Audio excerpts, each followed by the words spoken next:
প্রিয় দর্শক, আপনারা দেখতে পাচ্ছেন আমরা এই মুহূর্তে নোয়াখালী অঞ্চলের এদিকে আছি এবং আমরা যেখান থেকে আপনাদেরকে পানিবন্দী বা ঘরবন্দি যে মানুষদেরকে দেখাচ্ছি বা যারা এখানে অনেক কষ্টে জীবনযাপন করছেন এবং এখানে যেই কবরস্থান ঠিক আমার সামনে দেখতে পাচ্ছেন সেটিও ডুবে গেছে। এবার এখানে যে টিউবওয়েল আছে সেটিও ডুবে গেছে এবং আমি এখন এই মুহূর্তে ঠিক যেই জায়গায় আছি সেখানের যেই সার্বিক পরিস্থিতি আপনারা দেখতে পাচ্ছেন।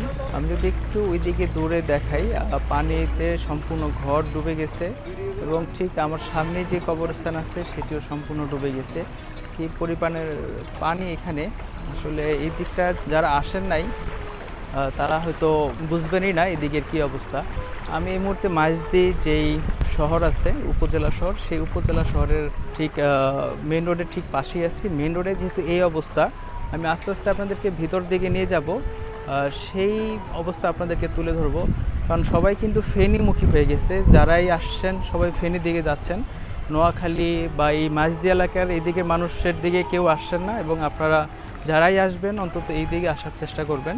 এবং বুঝতেই পারছেন এই দিকের অবস্থা কেমন। আমি যখন ভিডিও করছিলাম তখন অনেকেই বলছিলেন এগুলো ভিডিও করে লাভ কি, এদিকে তো কেউ আসেন না। তো আপনারা যারাই আসেন ত্রাণ নিয়ে অন্তত এই মাইজদি বা লক্ষ্মীপুরের এদিকে আসার চেষ্টা করবেন। এদিকের সহায়তা খুবই দুর্বল এবং এখানে খাবারের পানি খুব একটা সংকট দেখা যাচ্ছে এবং অনেকেই দেখা যাচ্ছে বোতল নিয়ে বিভিন্ন জায়গা থেকে পানি সংগ্রহ করছেন এবং সেই পানি তাদের পরিবারকে নিয়ে তারা খাওয়ার চেষ্টা করছেন।